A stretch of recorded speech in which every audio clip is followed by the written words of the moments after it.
Армысыздар, құрметті достарым. Бүгін келесі видео сабағымызды бастағалы отырмыз.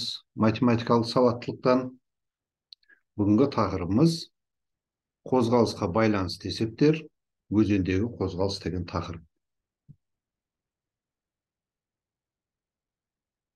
Бірінші қозғалыс дегеніміздің түрлері жөнінде әңгіме етіп алайық. Қозғалыстың жалпы физика курсынан білесіздер, екі түрі болады. Бірі бір қалыпты қозғалыс, екіншісі бір қалыпсыз қозғалыс. Бір қалыпсыз қозғалыс дегеніміз ол қозғалыстың бағыты және қозғалыс жылдамдығы үнемі өзгеріп отыратын қозғалысты айтамыз.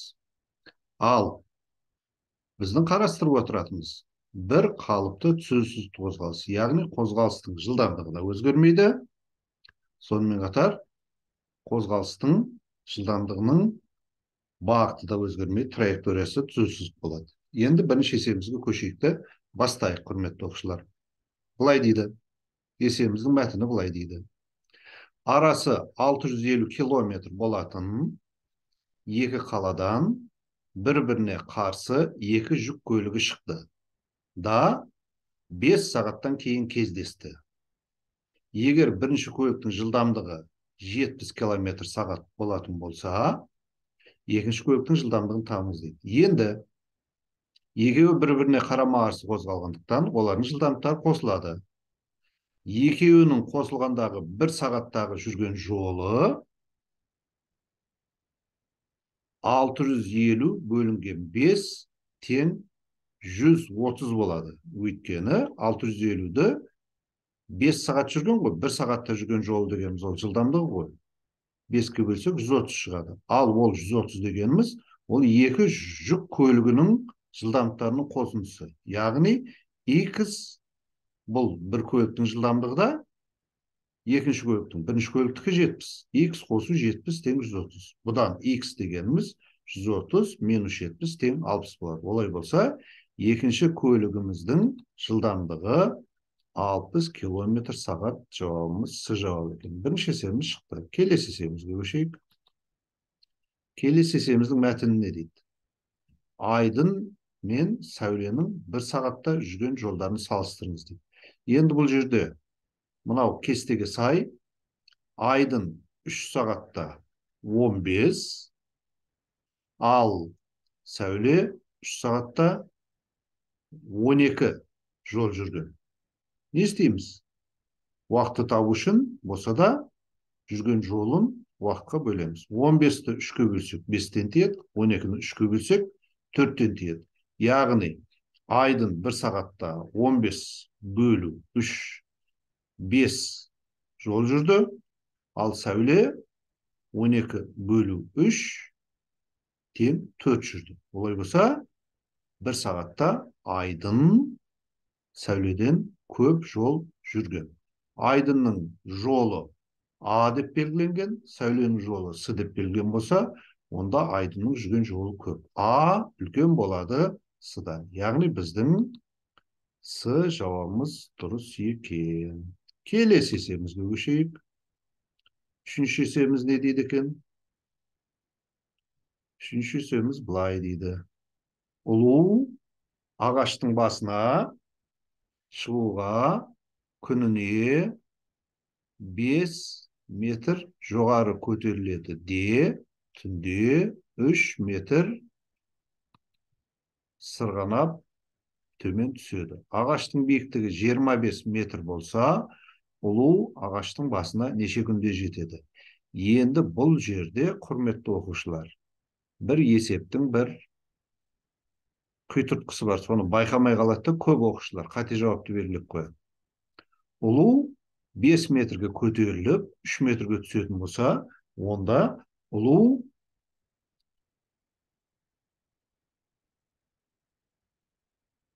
күніне 2 метрге жоғары көтеріліп отыр ғой. 10 күнде олай болса, ол 20 метр биіктікке көтеріледі. Ал ағашымыздың биіктігі 25 метр. Енді келесі күні ол 5 метр жоғары көтерілсе, 20 метр қосу 5 метр.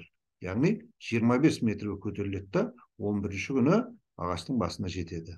Болды. Олай болса, біздің жауабымыз 11 күн екен. Осы жерден қателесіп қалмау керек, құрметті оқушылар. Көп оқушы мынаны белгілейді. 2 метрден көтеріледі де 12 күнде 24 метр дейді. 13-ші күн 25-шіге дейді да, мына жауапты белгілеп қояды. Бұл жауабымыз біздің, мына жауабымыз біздің қате жауап. Осыған мұқият болыңыздар. Асығыстың қажеті жоқ. Келесі есебімізге көшейік. Ұзындығы, бұл есептің де көп оқушылардың қателесетін жері бар. Ұзындығы 150 метрге тең пойыз бағананың қасынан 13 секундта өтеді дейді. 13 секундта өтеді деген сөз, анау ненің, локомотивтің сүйреткіш пойызымыз бар емес па? Локомотивтің басы бағанаға жеткен кезде өту басталады да, соңғы вагонның соңы өткен кезде өту бітеді деген сөз ғой. Ал бұл пойыз ұзындығы 600 метр болатын тоннельді қанша секундта өтеді дейді. Енді пойыздың ұшы туннельге жеткенде өту басталады да, соңғы вагонның арты туннельден шыққан кезде өту аяқталады. Яғни жалпы жолымыз 150 қосу 600 бар. 150 дегеніміз пойыздың ұзындығы, 600 метр дегеніміз тоннельдің ұзындығы. Сонда 750 метр жол жүреді ғой. Енді бірінші не істейміз? 750 метрді 150 метрге бөлеміз. Өйткені 750 метрді өту үшін 5 есе көп қой енді 150-ден. Ал енді бағанағы неміз бойынша, есебіміздің шарты бойынша 13 секундта өтетін еді бағананың қасынан. Ал бұл жерде 13-тің нешеуі болып тұр? 13-тің 5-еуі болып тұр. 5-ті 13-ке көбейтеміз, 65. Яғни 65 секундта өтеді екен. Келесі есебімізге көшейік.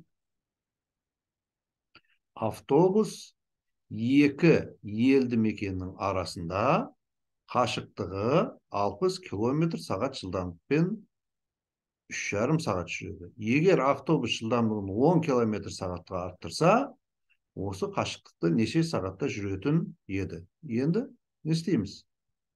Бағанағы айтылып кеткендей, бір қалыпты сөзсіздікті қозғалыстың орын ауыстыруын табу үшін жылдамдықты уақытқа көбейтеміз. 10 км сағатқа жылдамдығын арттырды деген сөз 60 қосу 10 70 км сағат болады жылдамдығы. Ал ол 70 км сағат жылдамдықпен X уақытта жүріп өтті жолды. Елді мекеннің арасын, екі елді мекеннің. Ал олай етпеген жағдайда 60 км сағат жылдамдықпен 3,5 сағат жүретін еді. Бұл да дәл сол жүретін уақыты. Осыдан теңдеуді түрлендіре отырып есеп шығарамыз. Яғни теңдеудің екі жағында 70-ке бөлсек, X тең 60 көбейту 3,5 бөлінген 70 болады. 60-ты 3,5 көбейтсе 210, 210 70-ке бөлсек 3. Яғни жауабы Б жауап 3 сағат екен. Бұл есебімізді шықты деп есептейміз. Бағана есебіміздің жауабын белгілеп кетіп едік. Баяғы есебіміздің жауабы 65 км сағатты жауап екен. Келесі есебімізге көшеміз. 6-шы есебіміз. Тауға көтерілген саяхатшы бірінші сағатта 600 метр биіктікке көтерілді дейді. Әр сағат сайын биіктікке алдыңғысына қарағанда 25 метрге кем көтерілді дейді. Саяхатшы 5700 метр биіктікті неше сағат биіктікке неше сағатта шығады дейді.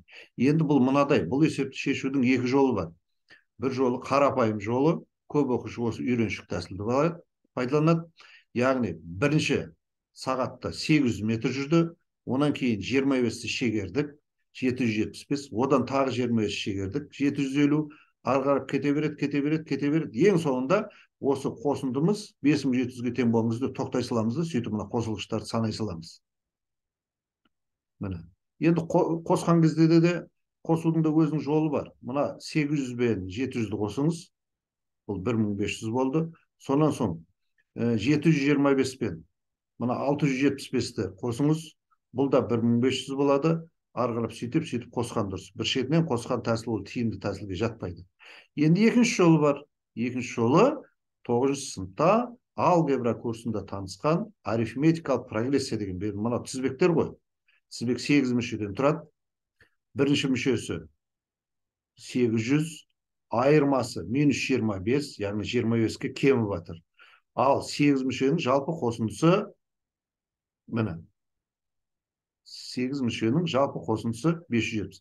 Енді бұл жерде 8 мүше екендігін біз білмейміз, есептің шартына берілмеген. Мәселе сол мүшелерінің саны мына неше екендігін табу ғой.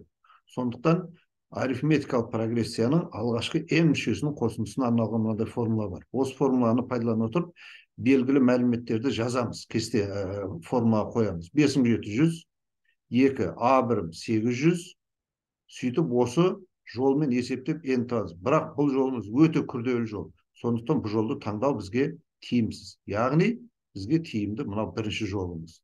Міне 4 олай болса 8 сағат болады екен жауабымыз. 8 сағатта 5700 метр биіктікке көтеріледі екен.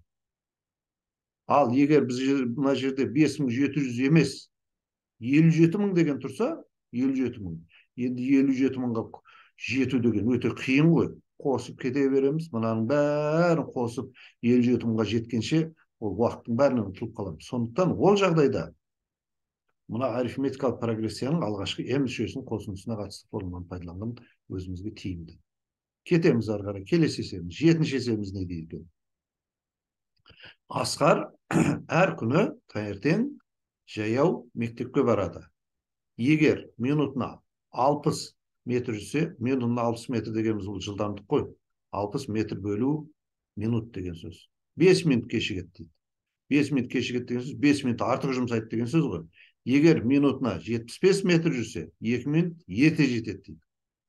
Бұл аз уақыт жұмсайды деген сөз. Асқардың мектепке дейінгі жолының ұзындығын табыңдар дейді. Не істейміз? Формуламыз бар. S тең V көбейту T. S дегеніміз жүрген жолы бір қалыпты сөз қосасыз. V көбейту T бұл жылдамдықпен уақыттың көбейтіндісі. 60 километр. 60 метр секундына жылдамдықпен жүрсе де, 75 метр минутына жылдамдықпен жүрсе де, баратын жері 1. Үйден мектепке дейін. Сондықтан екі жағын теңестіреміз. 60 көбейту T плюс 5. 5 минут кешігеді деген сөз, 5 минут артық жұмсады деген сөз. Міне 2 минут ерте жетеді деген сөз, 2 минут кем жұмсады деген сөз. Осы теңдеуді түрлендіреміз. Жақшаны аштық. 60-ты плюс 300, 75-ті минус 150. 75-ті орында тұр, 60-ты минус болып өтті. Міне 300 орында тұр, минус 150 плюс 150 болып кетті. 450, 15, олай болса Т тең 30. Уақытты тауып алдық. Ал бізге уақытты табу керек емес. Бізге қашықтықты табу керек. Сондықтан не мына жерге, не мына Т-ның орнына 30-ды қоя тұрып, есептеп шығарамыз. Бізге мына жерге қойған тиімді. Яғни 60, міне, S тең, 62 де S қой өткен. 60, 30 қосу 5. Мына жерге 30-ды қойдық қой. 60-ды 35-ке өтсек, 2100 метр шығады екен. Олай болса, мектеп пен Асқардың үйінің ара қашықтығы 2100 метр екен. Яғни 2 километр 100 метр деген сөз ғой. Келесі 8-ші есебімізге көшеміз. Түлкі тышқанды көрді. Түлкі 4 рет секіргенде тышқанға жетер еді. Бірақ тышқан қаша жөнелді. Түлкінің бір секіру ұзындығы тышқанның 12 қадамына тең. Егер түлкі бір рет секірген уақытта тышқан 4 қадам жасаса, түлкі неше рет секіргенде қуып жетеді. Не істейміз? 4 рет секірді. Ал 4 рет секіруін 12 қадамға көбейтетін болсақ, сонда 48 қадам болады. Яғни, алғашқы кезде түлкі мен тышқанның ара қашықтығы 4 көбейту 12 тең 48 тышқанның қадамы еді. Осы 42 қадамды қуып жету керек. Түлкінің әрбір секіруі тышқанның 12 қадамы болғандықтан, әрбір секіру 12 қадам болып тұр ғой. Олай болса, түлкі әр секірген сайын тышқанға 12 минус 4, 8 қадамға жақындап отырады. Оны түсініп отырсыздар ғой. Өйткені түлкі міне. Түлкі бір рет секіргенде тышқан 4 қадам жасайды дейді. Яғни 8 қадамға жақындап отыр ғой міне. Ал әр секірген сайын 8 қадамға жақындап отырса, жалпы алғашқы ара қашықтық 48 қадам болса, 48-ді 8-ге бөлсек 6 болады. Яғни түлкі тышқанды 6 секіргенде қуып жетеді екен. Бұл есебімізде шықты. Жауабымыз Б жауап 6 рет секіру екен. Келесі есебімізге көшеміз. Ара қашықтығы 45 километр болатын екі елді мекен ағыс жылдамдығы 3 километр сағат болатын өзен жағасында орналасқан дейді. Меншікті жылдамдығы 12 километр сағат болатын қайық бір елді мекеннің екіншісіне барып, осыны ұмытпаңыз, қайтуға қанша уақыт жұмсайтынын табыңыз дейді. Енді бұл жерде нені байқап отырмыз? Бұл жерде барғанда ағыспен барады, қайтарда ағысқа қарсы жүреді. Мына екі формуланы білуіміз керек. Уақыт дегеніміз жолдың жылдамдыққа қатынасы, ал барлық бұл жерде барып және қайтуға қанша уақыт жұмсайды дейді. Барып және қайтуға. Бұл жерде уақытым 3 километр сағат, 5 километр сағат. Уақыт дегеніміз жылдамдық. Енді мына жерде 3 километр сағат болса, меншік жылдамдығы 12 болатын болса, бара жатқанда ағыс жылдамдығы мен қайықтың жылдамдығы қосылады, 15 болады. Қайтарда ағыстың жылдамдығынан қайықтың жылдамдығы азайтылады, 9 болады. Сонда не болады? Міне 45 километрді барды, сөйтіп 45 километрді қайтты. Барған кезде ағыстың жылдамдығына қайықтың меншік жылдамдығы мен ағыстың жылдамдығы қосылды. Қайтарда қайықтың жылдамдығынан ағыстың жылдамдығы шегерілді. Өйткені қайтарда ағысқа қарсы жүріп тұр ғой. 12-ге 3-ті қоссақ 15, 45-ті 15-ке бөлсек 3 болады. 12-ден 3 тасақ 9, 45-ті 9-ға бөлсек 5 болады. Олай болса 8 сағатта барып және қайтады екен. Бұл есебімізде шықты. Б жауабымыз 8. Ешқандай теңдеу құрғанда енді айнымалы белгісі жоқ қой бізге. Бірден есептеп шығара салдық. Келесі есебімізге көшейік. Моторлы қайық 5 сағаттың ішінде ағысқа қарсы 22 километр, ағыспен 15 километр жүрді. Қайықтың тынық судағы жылдамдығы дегеніміз бұл қайықтың меншікті жылдамдығы. Осы екеуін ұмытпаңыз. Қайықтың жылдамдығы жеке өзінің. Онда ағыс жылдамдығын табыңыз дейді. Енді дәл жаңағыдай уақыт дегеніміз жолдың жылдамдыққа қатынасы, ағыспен жүзгені Т индексі А, қарсы жүзгені Т индексі Q. Барлығына 5 сағат уақыт жұмсады ғой міне. Ал жаңағы айтқандай 45 километр ағысқа қарсы 22 километр жүрді.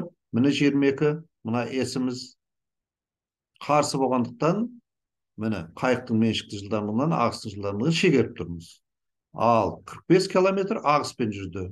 Ол үшін міне қайықтың меншік жылдамдығы мен ағыстың жылдамдығы қосылады. Теңдеуді құрып алдық. Енді теңдеуді құрып алғаннан кейін мына теңдеуді шешу ұзақ уақыт жұмсайды. Сондықтан не істейміз? Сондықтан мына жауаптарды орнына қойып тексерген жақсы. 22-ге бөлінетін неше? 22-ге бөлінетін 22-нің өзі және 11 ғой. Ал 11 шығу үшін бұл жерге 2-ні қоямыз. 13-тен 2-ні алсақ 11. Мына жерге де 2-ні қойсақ 15 болады. 45-ті 15-ке бөлсек 3, 22-ні 11-ге бөлсек 2. 2 мен 3-ті қосатын болсақ 5 шығады. Олай болса біздің жауабымыз есептің теңдеуін құрып алған соң бірден жауабына қарап таба салған бізге тиімді. Уақытты жеп қояды, әйтпесе мына формуланы шешу біраз уақыт жеп қояды. Сондықтан теңдеу құрып алған соң бірден шығара салған дұрыс. Келесі есебімізге көшейік. Келесі есебіміз не дейді? Өзен ағысымен катер 4 сағат, сол аралықты ағысқа қарсы 6 сағат жүзді. Катер жылдамдығы 20 километр сағат болса, өзен ағысының жылдамдығы қандай? Дәл жаңағыдай. S тең V көбейту T. Яғни жылдамдықты уақыт көбейтсек жол шығады ғой. Дәл сол аралықты деп тұр ғой, сол аралықты деп тұр. Сондықтан S екі жағдайда да 1. Мына жерде 20 дегеніміз міне катердің жылдамдығы, оған ағыстың жылдамдығын қостық. 4 болды. 20 катеттің жылдамдығы, ағыстың жылдамдығын азайттық. Ағысқа қарсы жүрген кезде болса да көп уақыт жұмсайды, ол 6 болады. Осы теңдеуді түрлендіріп отырып, x-ті тапсақ, өзен ағысының жылдамдығын таптық деген сөз. Жақшаны аштық. 20 мен 4 80-ді береді. 4x болады. 20 мен 6 120-ны береді. Минус 6x болады. Минус 6x қарама арыстаңмен плюс 6x болып өтті. 80 қарама арыстаңмен минус 80 болып өтті. 10x-ті береді. 40-ті береді. Одан x тең 4 екендігін анықтаймыз. Олай болса, біздің жауабымыз Д жауап 4 км сағат екен. Яғни, өзен ағысының жылдамдығы 4 км сағат екен. Келесі есебімізге көшейік. Қайық өзен ағысымен 100 км, өзен ағысына қарсы 80 км қашықтықты бірдей уақытта жүрді дейді. Бірдей уақытты осы біздің есебіміздің кілті. Егер қайықтың тынық судағы жылдамдығы 45 км сағат болса, өзен ағысының жылдамдығын табыңыз дейді. Бұл қайықтың меншікті жылдамдығы, ағыстікі x. Енді не істейміз? Бірдей уақыт болса, уақыттарды теңестіреміз. Яғни t тең v бөлінген s бөлінген v. S-ім алғашқы кезде 100 км, ағыспен болғандықтан екеуі қосылады. 45 пен x 80 км. Бұл жерде қайықтың меншік жылдамдығынан ағыстың жылдамдығын азайтамыз. Өйткені ағысқа қарсы жүзді. Есебіміздің шартына сай. Ағысқа қарсы 80 км. Енді дәл бұл есепті де, құрметті оқушылар, шешіп уақыт бөлгеннен көріп, орнына қоя салу керек. Өзінен өзі көрініп тұр ғой жауабымыздың неше екені. Бұл жерде жауабымыздың 5 екені көрініп тұр. 45-ке 5-ті қоссақ 50, 150-ге бөлсек 2. 45-тен 5 десе 40, 80-ді 40-қа бөлсек 2. Олай болса, есебіміздің жауабы жауап 5 км сағат екен. Қайықтың тынық судағы ағыстың жылдамдығы 5 км сағат. Келесі 13-ші есебімізді көрейік. Моторлы қайық су ағысының бойымен 45 км және ағысқа қарсы 22 км жүзгенде тынық суда 65 км жүзгендегідей уақыт жұмсады. Егер ағыстың жылдамдығы 2 км сағат болса, моторлы қайықтың тынық судағы жылдамдығын табыңыз. Моторлы қайықтың тынық судағы жылдамдығы дегеніміз, ол моторлы қайықтың меншікті жылдамдығы деген сөз.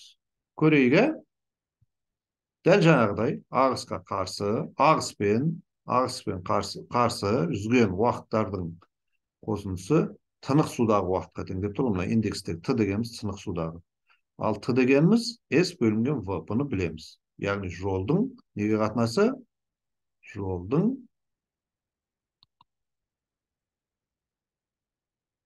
жылдамдыққа қатынасы. 45 км ағыспен жүзді, міне, су ағысының бойымен. Ағысқа қарсы 22 км жүрді, міне. Ал тынық суда 65 км жүрді. Тынық судағы мына X дегенім қайықтың меншікті жылдамдығы. Ағыс жоқ қой тынық су болғандықтан. Осы теңдеуді шешіп шығарамыз. Бұл теңдеуіміз енді орнына қойып шығаруға онша келіңкіремейді, өйткені өздеріңіз байқап тұрсыздар, жауаптарында 2 мән бар. Өзі 2 мәннің бәрін қойып шығару уақытты жеп қоюы да мүмкін. Көрейік, көре салайықшы, 10-ды қойып көрдік.